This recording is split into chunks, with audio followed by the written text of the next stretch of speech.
You're listening to Tripod, the Tricycle Creative podcast, produced for anyone interested in being a better digital and content marketer.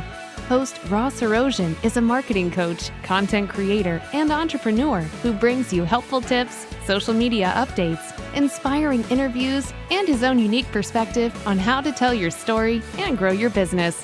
So sit back, relax, and let's get pedaling. Luanne, thank you so much for joining me on Tripod. It's my pleasure, Ross. Looking forward to conversation. Yeah. This one was one I got to say. I have a lot of people who are in design. Design is obviously a ginormous umbrella under which a lot of people's specialties, jobs exist. But I've mentioned this episode to a lot of people, and they're super psyched. So I want to start, as we always start with our guests, and in 3 sentences or less, tell me who you are and what you do. I am an artist. I was trained as a painter. I have evolved that into my interest in color theory. I'm a color theorist. I'm teaching at the University of Texas in Austin. I'm also working with a team of international colleagues on a global color literacy project. And I'm the CEO of Lou & Co. Studios. We're making art for daily life. So there's one thing that you're doing right now that that's the course I believe you just mentioned that I want to kind of learn more about. And that's the course, the New Color course. Can you talk a little bit about the curriculum and what students or participants learn inside of that course? Yes, I am delighted to. This course is a culmination of a lot of years of really trying to get color on the map and to reframe how we think about and learn about and understand color. So it's called the New Color. I wrote the curriculum. Last year was the first year, and it's in the springtime. It's a campus-wide interdisciplinary course. Last year I launched it in honor of the 100-year anniversary of the Bauhaus, and I did that because the Bauhaus is interested in looking at art as a Gesamtkunstwerk, the total work of art. And I'm thinking about, so there's art in a much broader concept like design is. So the goal is color literacy. And color literacy, I position it as visual literacy. We live in an increasingly visual world.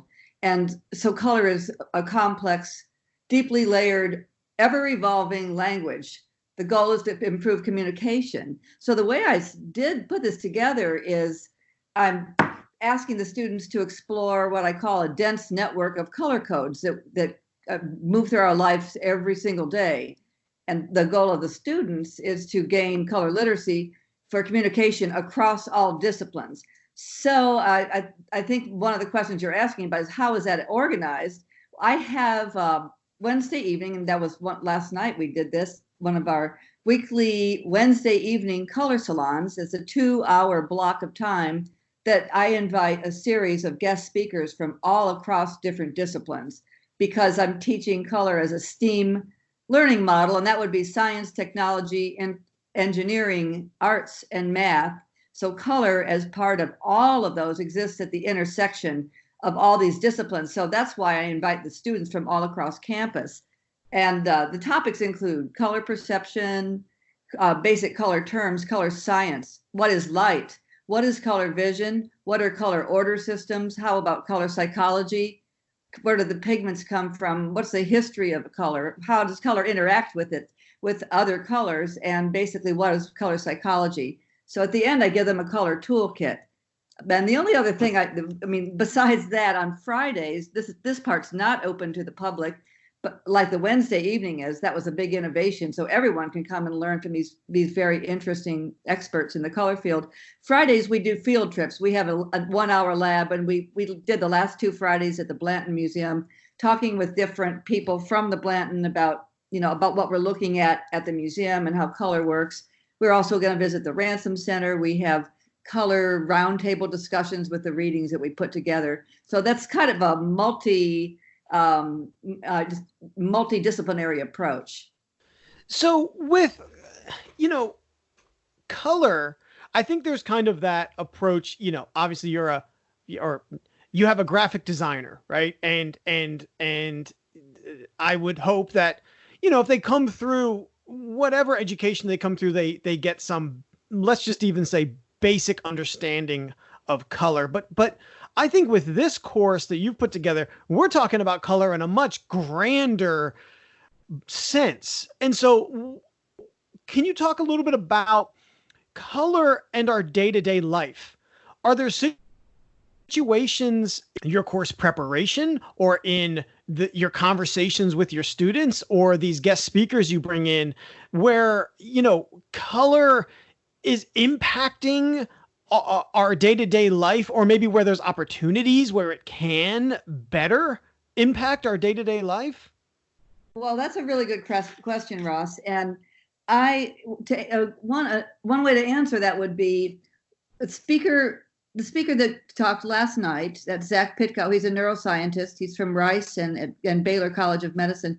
He's talking about visual systems.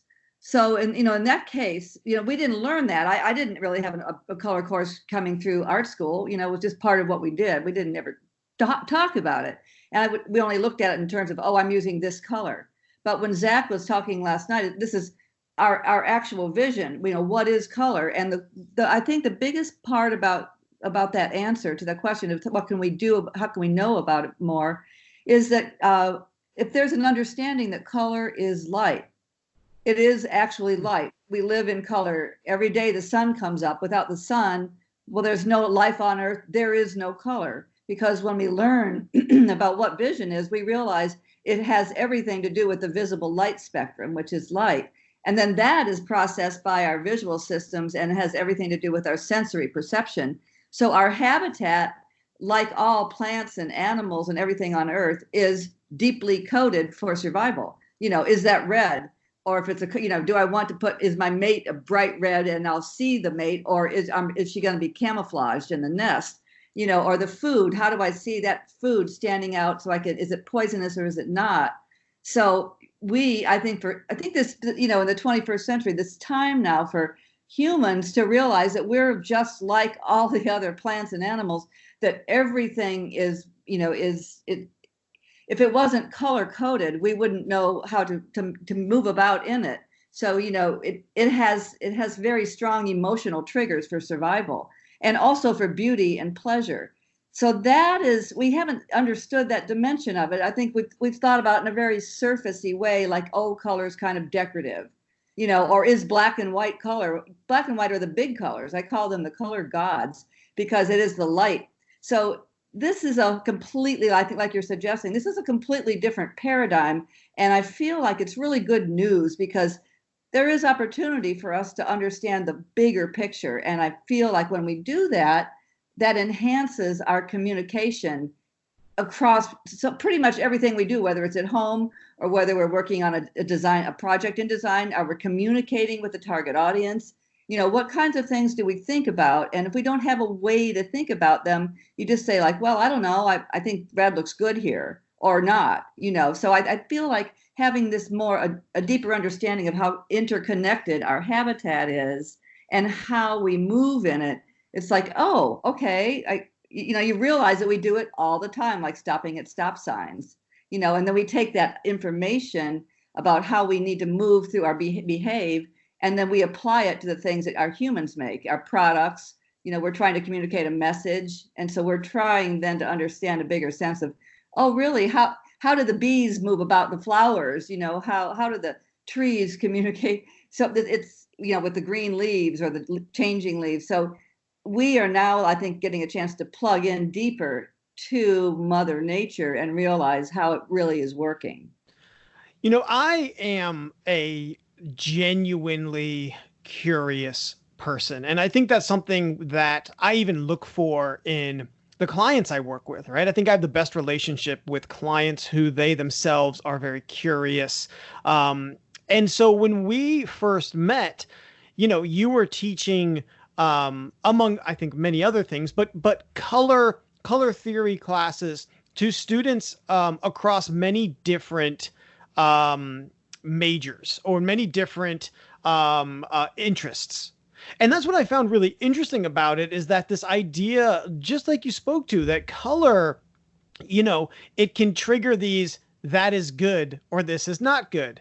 And what does that mean? And it can trigger potentially even I would say probably some emotional state or a response, like again, to your stop sign, right? And I think for the interior decorator, right? If you've watched any show on HGTV, you know what colors you should and shouldn't paint your bedroom or your kitchen, or at least these things, that these colors that can kind of channel these things.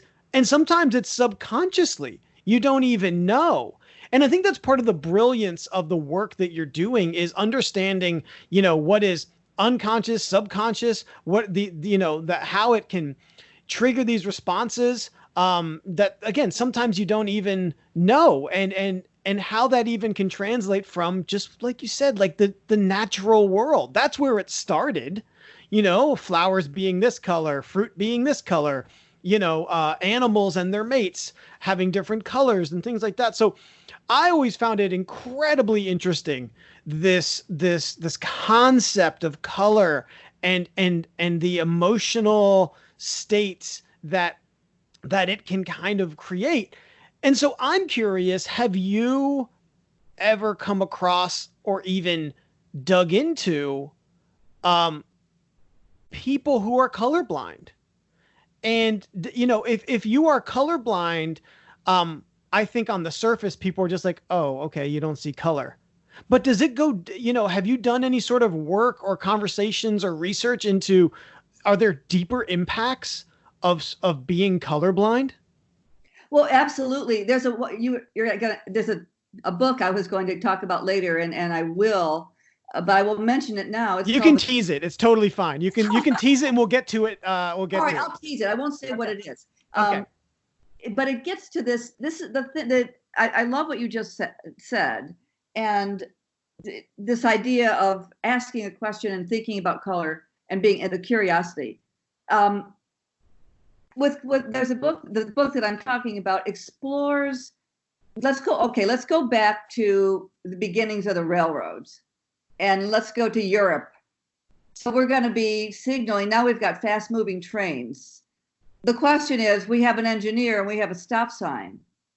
We don't, what color is that stop sign? Is it red or is it green? What if you're red-green colorblind? It looks the same. There's accidents. And that's true, safety accidents in transportation. That's one example.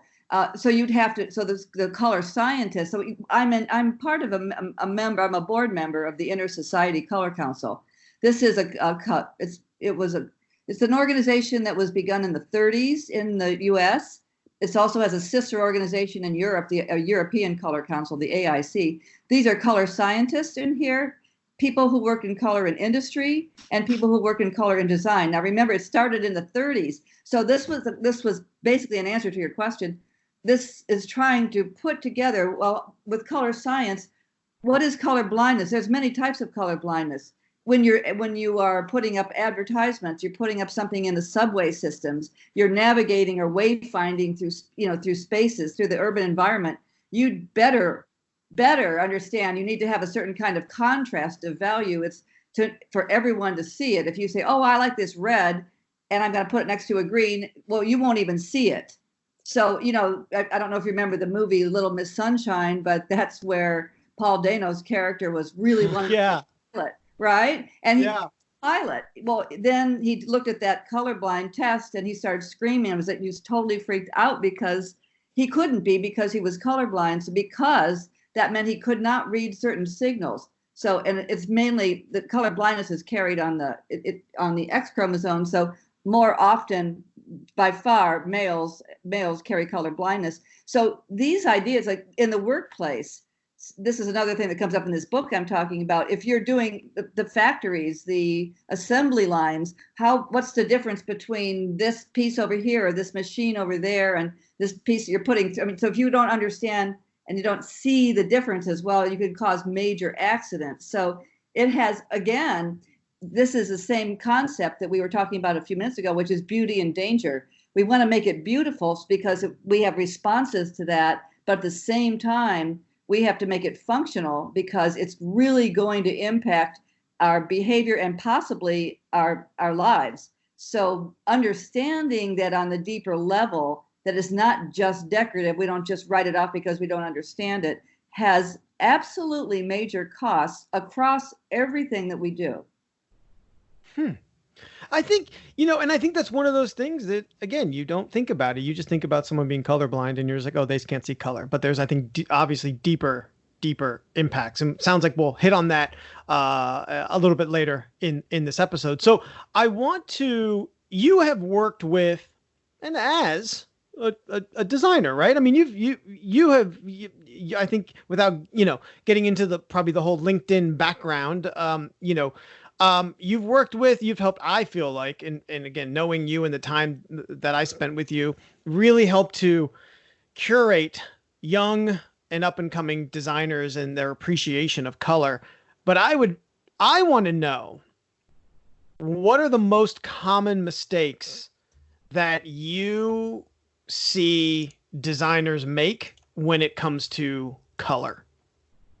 Well, that's a great question. Yes, I have done a lot of work in design, and I think that a lot of, whether or not you're a designer, even increasingly we create our websites, we put information out on social media, so and that has to be color coded, and black and white are colors. So what you could say, well, I'm not dealing with color, I've got black and white. Well, actually you are.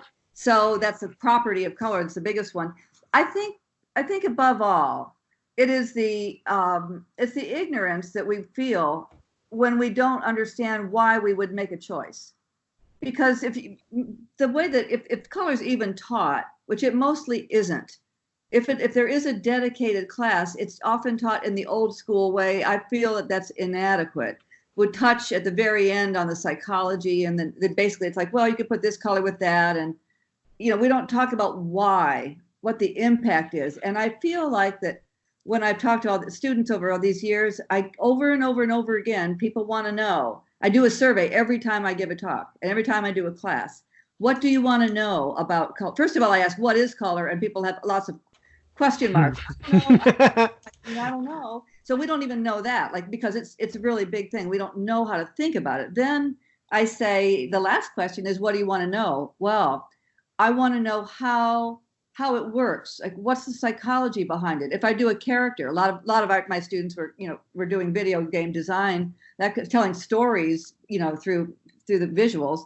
So why would this character be this color? What should I think about with that? Is it just, does it look good with that? Or, wow, why are often the green characters evil or alien versus the blue that have the sort of stable, and the darker blue are given to the males, the light blue, the females? Why? What are we saying? What are the codes here? So I call it color codes. And I say these color codes are emotional triggers.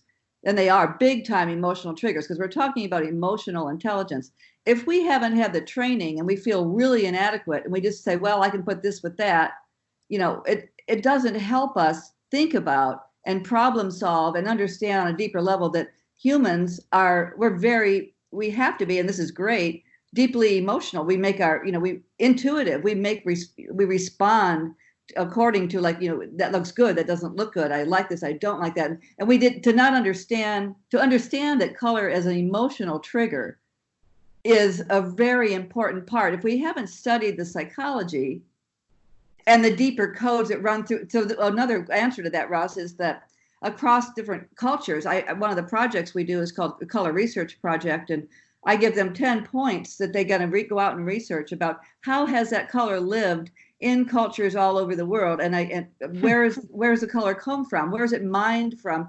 What are the technologies that made it? How rare was it? Like purple, what did that mean, and why did that become a royal color?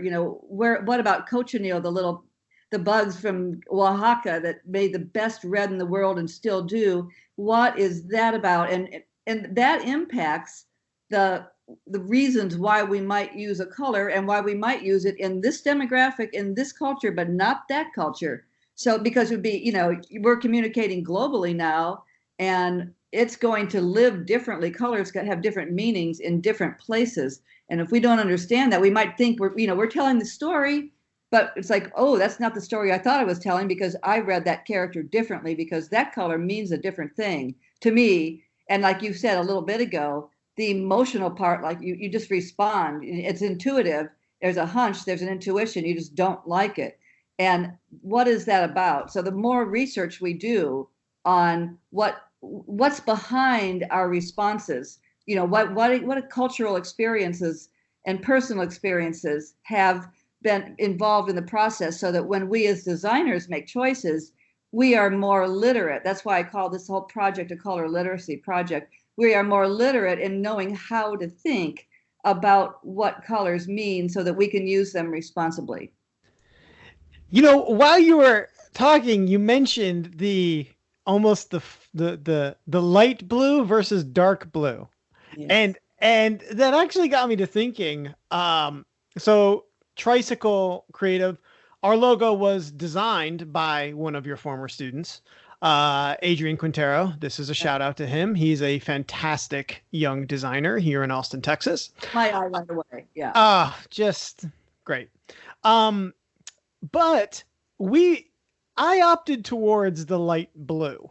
And I just find it funny that you even said, like, there's the masculine versus the feminine there, because I am not a man's man. Anyone listening to this, you haven't heard this first, right? I mean, like I am absolutely more of a, I don't know, just a flexible, understanding, throw in adjectives in there that may be more leaning towards, unfortunately, maybe feminine versus masculine. But just when you were saying that, I was like, oh man, this is a subconscious thing. And Tricycle Creative, our whole thing is about, really truly helping and training people. And I think in order to be a good coach and a good trainer, you have to have that level of, I think, understanding and, not as much rigidity at times. So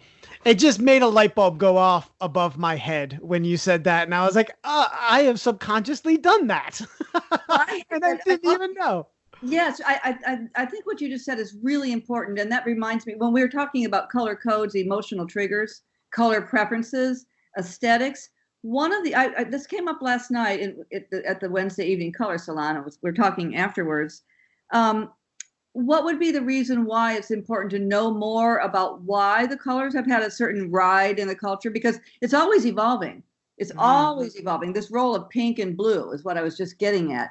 When did that? Yeah, and I've read a lot about that, and I have books about that, and I'm studying. It really became a thing, solidified in the Western culture somewhere around the 30s. Before that, that wasn't. It became a thing because of the between the wars, basically, and kind of putting out products and saying, oh, these are for boys, these are for girls. We'll buy more products if I have a girl and then I have a boy. I'm like, I got to go out and buy everything new.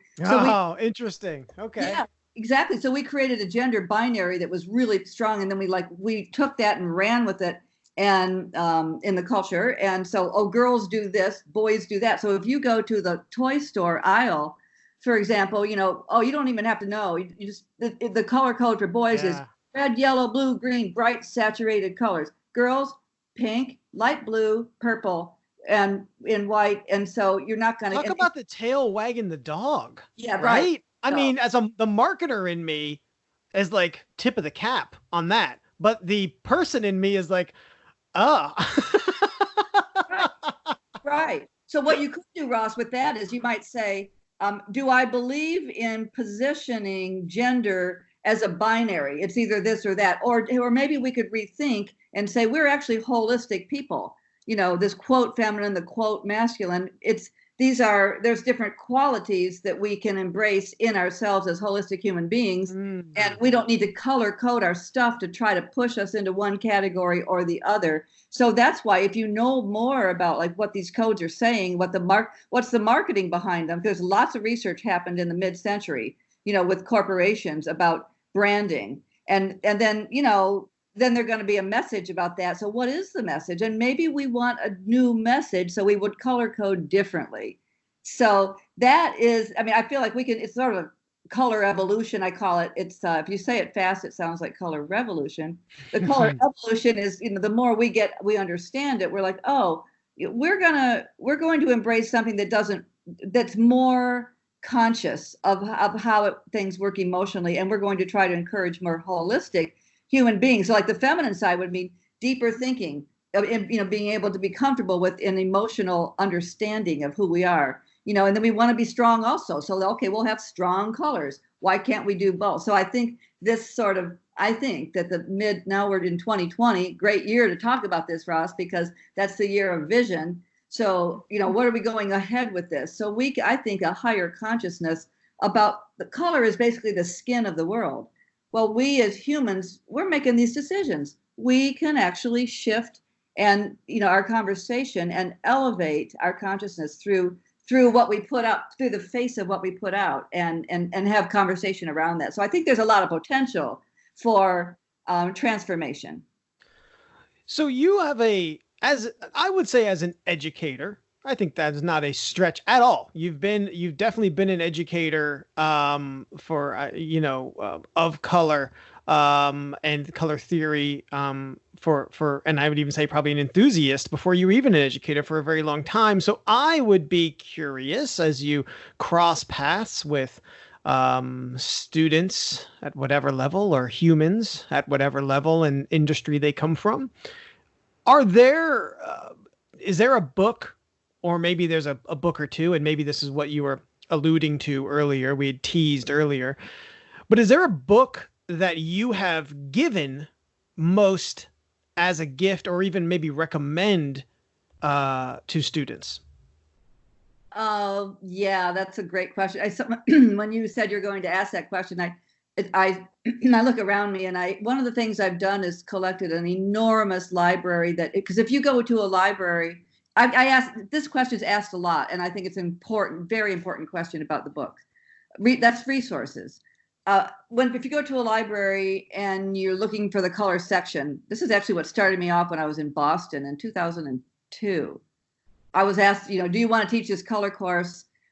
A color course, because nobody wants to teach this course. This is at the museum school in Boston. People didn't want to take an old timey course. Is there a way to do it new? I said, yeah, I'm sure as heck going to try.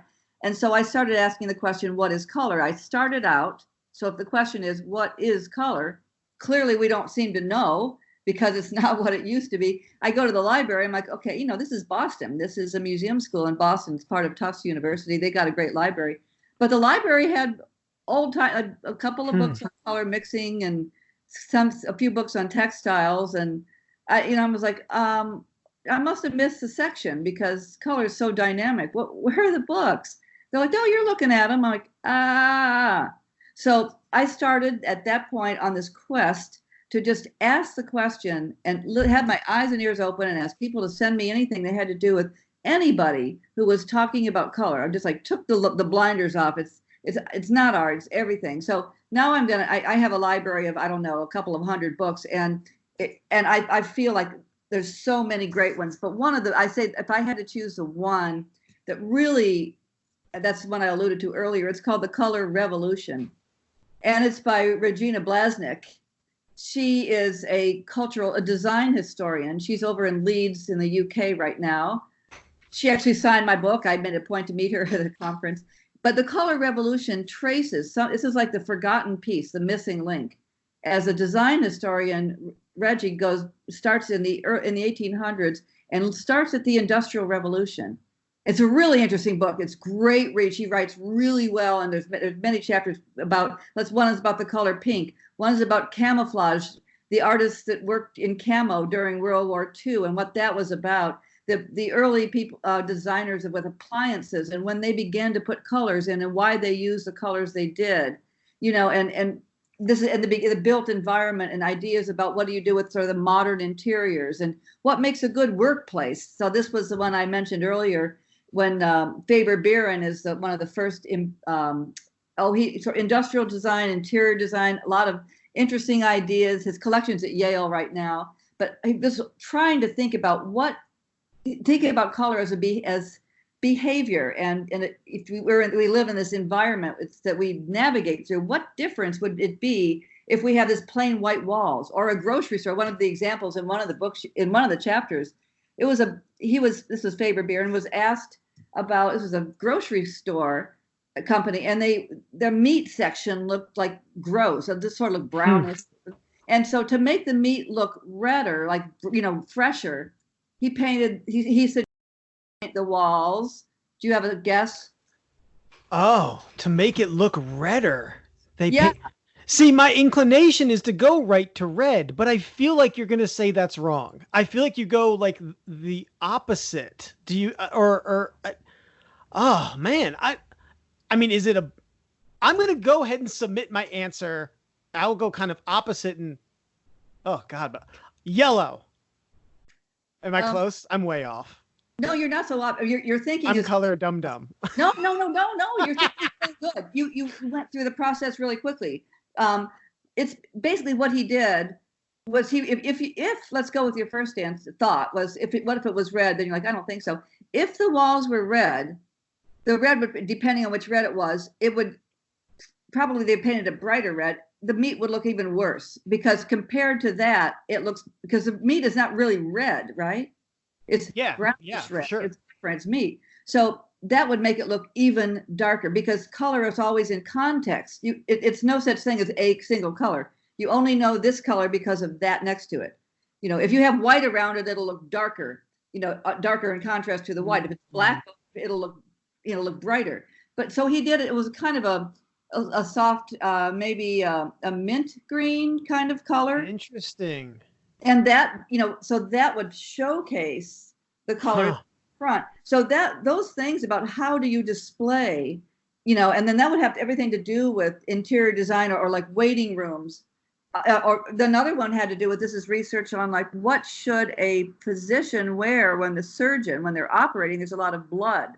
Okay, so what do they do with both, not only what they wear, so there's not, the blood's just showing everywhere, so what color is that, but what about the walls behind it, so they get these after images. So this is what Reggie Blasnik's looking at, that if you really look, and this is what's brilliant and wonderful, is that this gets us to look at, like, what is colors of the garbage cans? Why do we paint these houses different colors? What about the cars, and what about the interiors of the cars, and how do we coordinate the color palette? It's called the ensemble of fashion. That was what, during the time, the ensemble approach in fashion was, we need to have, and I think you have a question about this, we need to have sort of colors that we put out as a color palette, maybe colors of the year, so that across industries, if people are asking for the color, for my shoes, or for my coat, or for this room, my car, we'd have a way to coordinate, so everything's just not all over the place.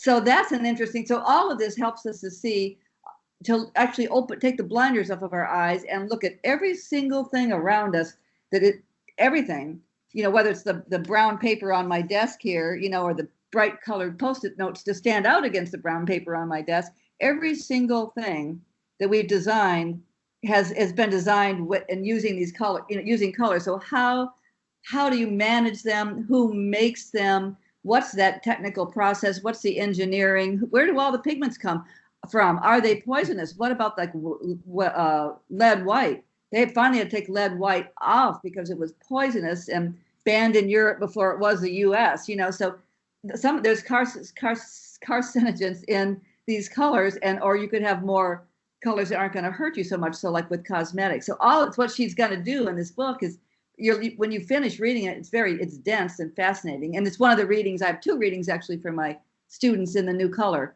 and we're having a roundtable conversations about them. But you cannot look at the world the same way anymore, because now you're much more conscious of all the decisions all along the way that went into this decision of what color you're looking at right now. And there's a lot writing on that. It's a massive industry. I have added that book to my list. It will be purchased. And I have a question, though. On Amazon, at least, it is offered as a Kindle and a hardcover. My guess would be that you are getting only half the experience if you get this as a Kindle that doesn't have color or pictures or anything like that. Am I correct on that? That this is a book that you probably want to buy the physical book for the full impact? Oh, really good question. Thank you for saying that. Absolutely. Okay. Absolutely. There's so much. Yeah, it's a great read, and you just come through it. I mean, the name of it's The Color Revolution, right? So you're seeing now, this is nothing, I told you I was trained as a painter. I went to really good art schools. None of this ever came through anything that I did as a painter where we were talking about art. This is so much bigger than that. And so when you're reading the book, and there's a lot of visuals, yes, and they're very helpful. So when you're reading that book, you're going to want to read a chapter, look at the pictures. Yeah, and the pictures are going back to early advertisements, and we're going to, so it's a lot to think about. It's fascinating and interesting to do, but yeah, it's something that you want to savor and think about and come back to and pick up another chapter here or there as you move through the 20th century with the color revolution. So out there in listener land, if you're interested in that book, along with all the links to the things that Luanne is talking about will be on the show notes for this episode at tripodpodcast.com. So I'll be sure to include in those show notes the link to the book. And I'm sure there'll be a lot of other things that we've already discussed and that we will discuss here shortly that will be included. Again, that's tripodpodcast.com. So Luanne, you, I mean, this is one of those things that I like connecting with people who are passionate about their craft. And I think that you check that box. That box is checked a millionfold with you when it comes to this. And so, if you were asked to do a TED Talk, what would you talk about? And would you even flip the script and not even talk about color? But, if you were asked to do a TED Talk, is there one particular thing that you would want to speak on? Oh boy. I bet I'm pretty much incapable of not talking about color. So, sorry, this is what's happening. This you can't stop it. Yeah, but I'm using it to thread the needle. So I've used a tagline that I can't get away from it. It's color is my muse. It's a muse for me, and it's so fascinating because it is at the intersection of science, technology, engineering, arts, and math. And so I have two answers they're just a 1-2 answer to that question. And I've been thinking about this and figuring out what I will say. But what is color starts it. So because this is to level up our emotional intelligence, and we're looking for it. I think we're desperately wanting to sort of turn inside out and understand, why do we feel certain things? Why is something aesthetically pleasing? What's not? Like, what is this about? It's how, who are we? What does this mean? So if you thread the needle with color, what I'm getting to right now is we're going to get to the way that we want to look at this. So what I'm proposing is not STEM, because I have nothing against science, technology, engineering, and math, because I'm totally for them. But we forgot something. And my TED Talk would be color, with color as an example, to thread that needle. We are crazy, absolutely suicidal, not to have the A in with our 4 other major building blocks of our culture. What's science, technology, engineering, and math without, what are the arts? What about the arts? I mean, I've got my banner waving so high for the arts, because it's like, if we are looking at what are we teaching our children, what do we value? The arts means not just painting or color, but this is history, this is music, this is dance and theater, all the expressive forms of humans that make us who we really are. And it's the science of that, the technology, all of it's mixed, all of it's in there together. You can't have, when really beautiful science, it's the art of that as well, the aesthetics. You don't want to leave out the role that the arts, the aesthetics, the expressive, what we do as humans, what really makes us who we are, that's the arts, the expressive part. This is makes us who we are. You don't want to leave that out. And I don't think that we really intended to leave it out. We just forgot how to use it. So I asked myself a question a couple of years ago, and I thought, if I had to live in a world without the arts, I'd jump off a cliff right now. And then I was saying that to somebody, and they said everybody would. Everybody would. From the food on your plate to just the beautiful things we appreciate, to anything that we choose that makes us feel good about what we see. A well-designed, the car, the clothing, the food, the music, the stories. That is not as it belong in STEM. It's STEM to STEAM. It is the center of STEAM, and that's what makes everything move. So I feel like we want to look at ourselves, understand ourselves in a holistic way. We need to recognize the role that the arts have always played, and that means we need to open up those blinders and understand the role. That's design as well. Everything you do, Ross, all of this part is part of this design piece. It's part of the arts. So my TED Talk would be, let's go ahead and get a holistic movement here and understand that we need the steam to make it go. It's incredibly intentional, and if it's not, I as someone who was listening to your passionate, I'll say plea, but I'm intrigued by, okay, let's go with the concept of STEM. Okay, STEM grows up from the earth. It's where let's just say it's kind of the foundation, right? It's right, but. And again, I believe this is very much intentional on your behalf, and I love it. STEAM helps it go, right? Without the A, without the arts, STEM can become stagnant, right? STEM, you need the A for the momentum to get it going, to move it forward. And for a couple years, I was, president and executive director of a local arts nonprofit. And, when you're in that role, obviously you're talking with, the community and supporters and what have you about the arts. And almost inevitably, the first question they would always ask me is like, oh, are you an artist? And I would say no. And I know you would say, shut up, Ross, you are, but I'd say no. I don't consider myself an artist per se. But I do consider myself a creative. And I think that's where people get confused, or where they mix these things together and they say, oh, the arts is ballet. The arts is the museum. And I don't want, or I don't care about my kid seeing the ballet or going to the museum, or or making video games, right? Whatever it might be. But what they don't understand is it's not, and I would tell this to people, I said, it's not about your kid being exposed to the arts and then becoming a painter. What it is about is being exposed to the arts to open up their view of the world and to flex that part, the muscle, that brain, that part of the connects new synapses. That's what the arts does. The arts, expands your horizon.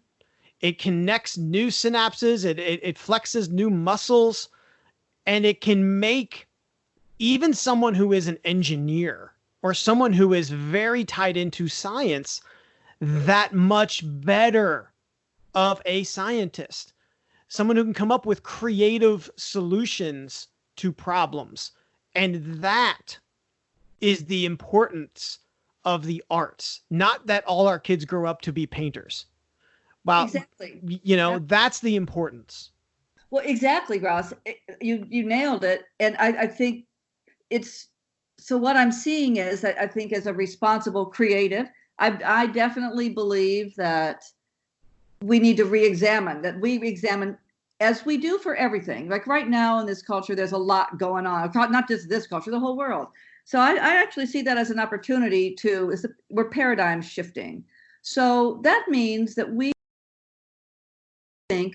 reinvent. This is why I paid tribute to the Bauhaus last year for the new color. that's what happened with Walter Gropius and the people that worked with Gropius in Germany to come up with a new design school that reframed what is design going to be. It opened in 1919, closed in 1933 with Hitler. And during that period, it was as an example of a group of people that rethought the role of, they're looking, this is coming into 1920, who's going to design the world? What's going to be, why? What are the aesthetics? How about this is a built environment? The cars, the houses, the fabrics, the teapots, the salt and pepper shakers, everything, we're making them. And so that's everything that we have, are things we make. And who makes those? What does that mean? So the idea of art, we've got to get, we have evolved past, we didn't, but it's still stuck there. This, I think, very problematic concept of the starving artist. I cannot tell you how against that I am.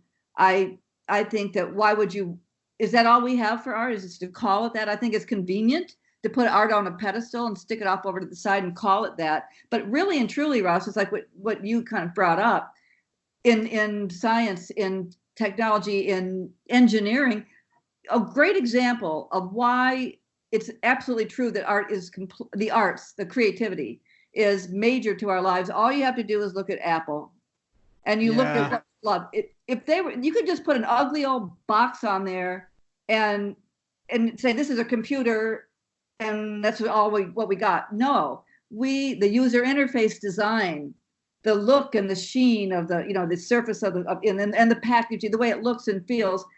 The automobiles that we have, those are beautiful. The inside, the feeling of the seats, and all of that has been part of the aesthetics of putting something out there. People don't have to buy anything, but if it looks good and it appeals to us, we will. So we will take it home. We will have it in our home. What is that? Is that science doing that? No, it sure ain't. It's the art. So I think what we get to do is say I'd like to put it this way. We have a massive opportunity to paradigm shift what is meant by that A. And it's a giant A. I think it means aesthetics. It is what we care about. And it has to do with an expressive idea that we're putting out there. And I think, the idea of the ballet and these starving artists sitting over there, like that does so much harm, and it's really not true.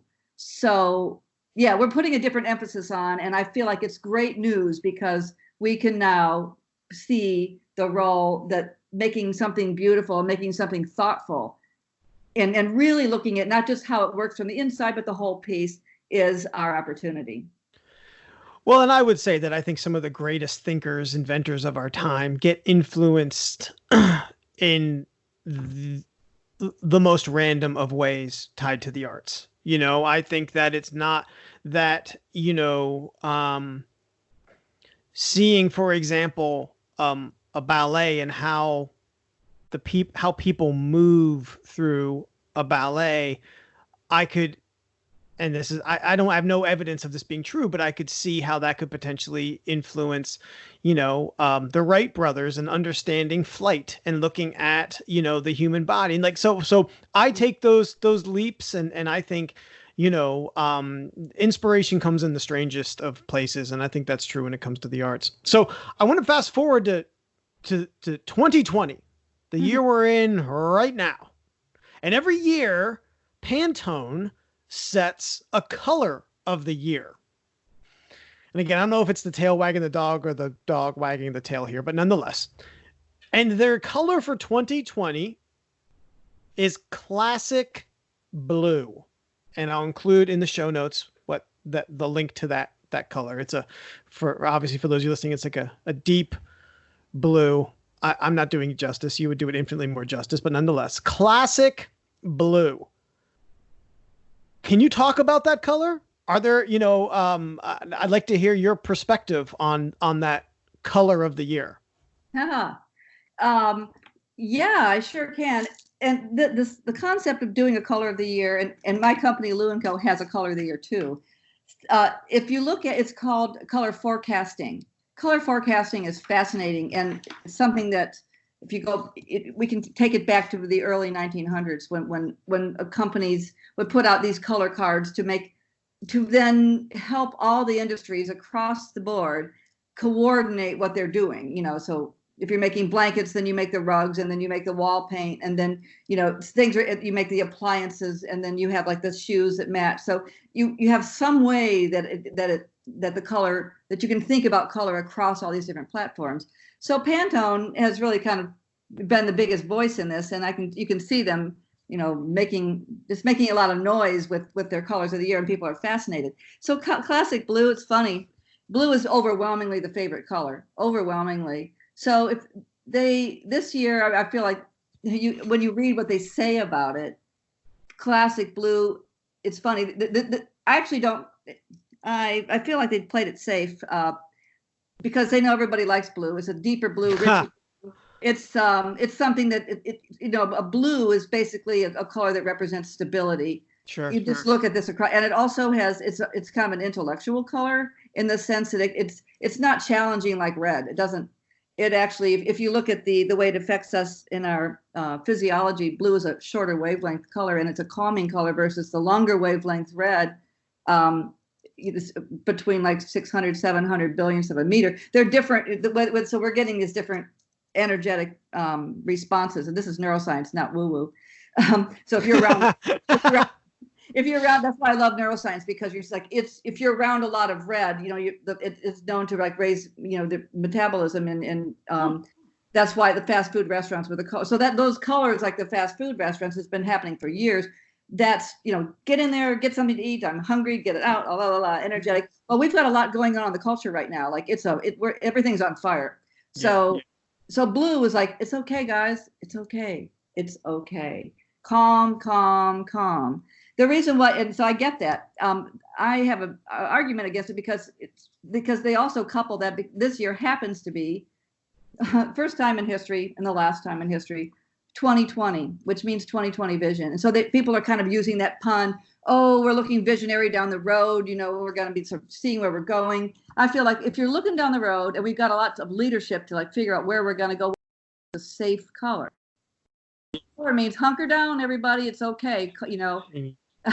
Yeah, there's a lot of challenges to be met. And I'm sure, listen, you could, at any age, on any day, in any year, that could certainly be said. But I can appreciate certainly what you're saying and where you're coming from. It's like, yeah, if the explanation is that, there are a lot of big decisions and transformational changes that need to take place, I could see how maybe a blue is not as fitting for that type of assignment.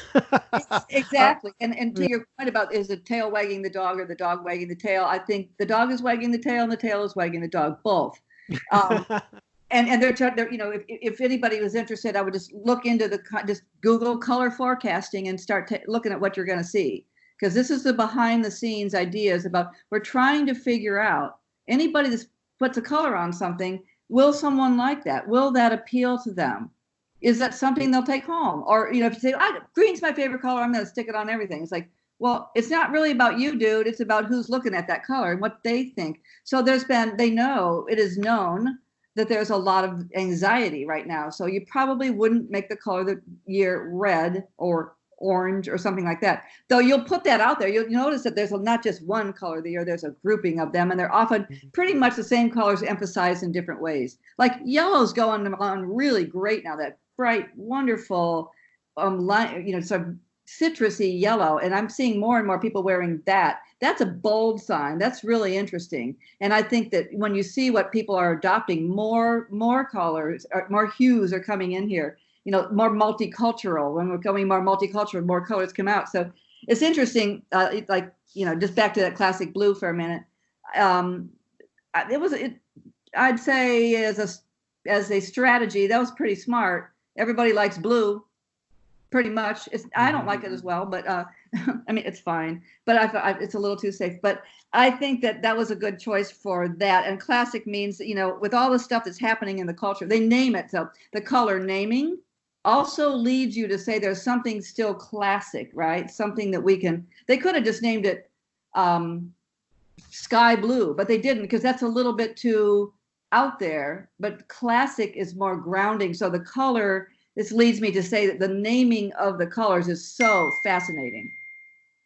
So I legitimately think I could probably pick your brain on color for hours and hours and hours. But I have two more kind of questions for you. And I guess the first one is what excites you right now? Or is there even something specific that you'd like to share with my listeners? Is, as we sit here and chat about color in 2020, what are you excited about? Or is there, again, something specific that you think's important to share? Well, thank you for that question, Russ. Absolutely, yes. I mentioned earlier when we were doing the introductions that I'm just about to launch a design company. We did a soft launch in the fall. It's called Luanne Co. Luanne Co. Studios, and we're making art for daily life. And so I've been thinking about, this is part of the STEAM, part of the idea of what are the arts, what's the role of the arts. As a painter, I didn't know how to embrace making things beside what's just in my studio. And then there's a really limited audience, rarefied limited audience for studio, high-end studio products. You put it in the gallery. There's a collector can afford that. My question was about 12 years ago. I began to ask, is this really a good idea? Is this? Do I really want to go with this? And I was studying the Bauhaus, because the Bauhaus was really revolutionizing color in the 1920s. So I really made a change, and I thought, you know what? No. I'm going to take these images in my studio, and I'm going to figure out because we have new technologies, thinking about STEAM again. So I was beginning to learn about digital printing, and I could make my own fabrics if I took them off the canvas, and I intentionally wanted to put them on fabrics. Well, then guess what? There can be pillows, there can be carpets, there can be dinnerware if I wanted to put it on ceramics, because I would want that message to go out. So, and communicate with people, because I think that art is putting a message. That's what art does. It can inspire conversation, inspire deeper thoughts about how we live and what we do. So that's what Luanne Co. is. And what I was going to mention is I have a series called The Hero's Journey, and it's basically a modernist ant, carrying a leafcutter ant. And I was like, what am I doing with this leafcutter ant? But it just kind of kept happening. And I took her on a hero's journey through a sort of modernist, abstracted, simplified quotes, color landscapes. So she goes throughout in 12 frames around the world, and in her world, to go get her freshly cut leaf, bring it back to the colony. And I realized what happened is she now is the logo for Luanne Co. And it's the leaf cutter ant is a representative of, there's many like her, she's got and she's carrying her leaf home, and she becomes a mentor for humans. And it's ridiculous. The ants are mentor. Well, in the sense that we need to know, she shows us that we work better together, and we always have. We can't live by ourselves, and have that be an inspiration. So now that can go out as we called her Journey. So the ants now got a name, Journey. She's the logo for the company, and she wants to go out in the world and remind us why it's more powerful and better for us to work together. And then we have a color of the year. This year we're getting ready to launch in that color. So you just brought up the blue, classic blue. So the color I'm putting out is Violet Crown. Violet. Ooh. Yeah, and you see the words. I didn't say purple. I said Violet Crown. Yeah. Well, that's also associated with Austin, the Violet Crown. There's a story behind Violet Crown in Austin, but I am doing that. So my sense of the color of the year is to actually take it to a different level, and not just talk about, classic blue means so-and-so, but I think I wanted to use it, and this is what we're doing. I'm using the Violet Crown as an honor to the 100-year anniversary of the 19th Amendment. That's women's right to vote. Mm-hmm. And that's to say, the Violet Crown is to say, you know what? We recognize that everyone needs to have a seat at the table. And let's give a crown. This is the Violet Crown. That's like the head, it's a purple on the crown. So that's like the highest honor, saying thank you to everyone who came before us, that did what you did and worked so hard to help bring equity to us, and it's a ever-evolving process. But that means every time you'd use a violet crown, you remember that message. And when you see Journey the ant, you remember that message. And I have one other pattern, which is basically a grid, which is like gingham that you see on tablecloths. But I love that because it shows all those squares working together, the warp and the weft, and I put it into motion. So I have this gingham in motion. We have the purple violet crown, and we have the figure, the character of the ant going across the habitat, our world, and going back home to the colony. So it's really exciting for me to think that I could do that in my studio and sell painting to a collector in one show, and I could now bring it out into other fabrics and other materials, basically using Shakespeare's line, all the world's a stage, and realize that we can use a canvas to bring a new, fresh message of another way that we can live together out, but beyond just a studio walls, and have a conversation with the public. So that makes me really excited. It's hard to figure out how to do this, and we're working on it right now, but that's what is exciting to me. That sounds super cool. And if that's something you're working on, off this podcast, I definitely think there's some opportunities for us to collaborate, because I obviously big fan of what you do. So I have one last thing. I did not tell you about this, but this is, I feel like you can handle it. It's a color quiz. And so what I have here now, anyone listening will have no doubt, no matter however you score on this quiz, that you freaking know color, right? But what I found is colors with weird names. And I want to see if you can pick or know what rough color they are by the name. All right. Wow. So these are oddballs, right? Well, for your audience, I have no visuals to go by, so it's just a rough. She has no, absolutely. I am not sharing with her what I found. These are, some weird named colors. You can follow along, play it along at home, and guess what colors you think these are. So I'm going to read off. I think I have like 10 of them here. Okay. I'm going to give it a shot. Give it a shot. Yeah. Give it a shot. Okay. The first one, and if you need me to spell it, just tell me. I'm a pretty good reader, but I think I can. So I need to see it spelled. I get it, because I can understand how you can potentially break it down. Malachite, Malachite.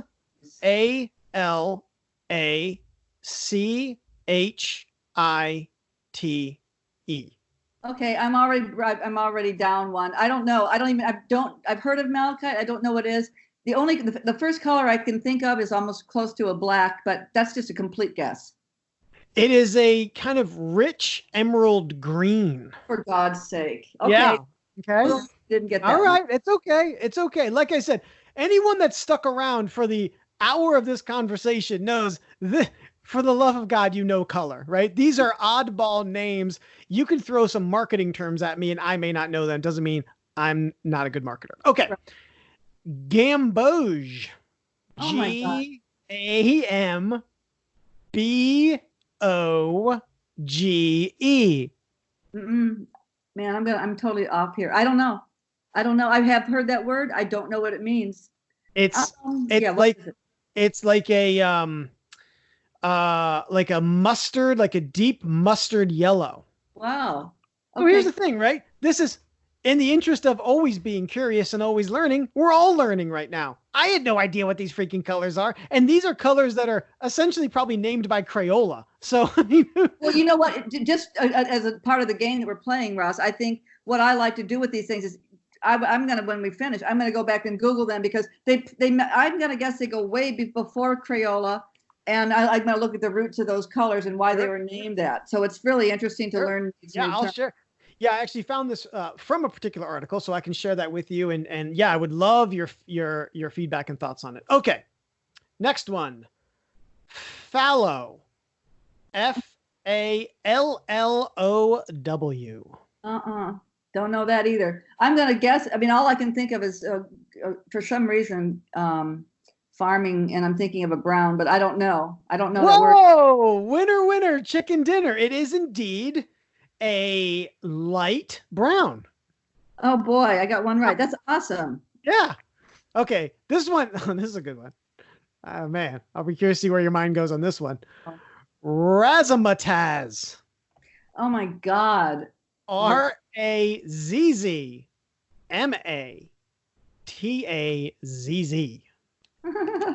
Well, it's a very buoyant color. Of course, I don't know what color was attached to that. But it better be exciting, that's for sure. I don't know. I'm gonna say, is it magenta? Yes, it's a pink. Yes, it's like a bright pink. Nice. That raspberry. It just went right there, and then also good. Yeah, it's like a bright red pinkish color. Okay, magenta. I got two. How about that? There you go. Okay, we got a couple more. Phalu red. Okay, so obviously we know it's red, but F-A-L-U. What do you have any thoughts or guesses on the type of red that would be? Well, it'd have to be a total guess because I've never heard of that. It doesn't sound too dark. Is it an orangey red? So this one, it says, so I'm looking at this, says, it seems to, the name at least, color originally came from a copper mine in Falun, which is located in Dalarna, Sweden. Oh. So it is like a barn, like a rich, dark redness, red. Okay. It has to be more on the orange side than the purple side. Yes. So, okay. Phalu red. Interesting. Yep. All right. You still game for a couple more? I have like you 3 or 4 more. Okay, good. This is fun for me too. And hopefully for our listeners too. You're learning new colors. All right. Arsenic. A-R-S-E-N-I-C. It's green. It's a what? It's green. So this, hold on a second here. If it's not green, I'm really surprised because arsenic is in the greens. That's what's Napoleon. So this says, to be fair, many types of arsenic. It's a metalloid that is naturally found. Here are some arsenics that aren't. It's a gray blue. Oh my goodness! Is what they're saying here. Okay. Okay.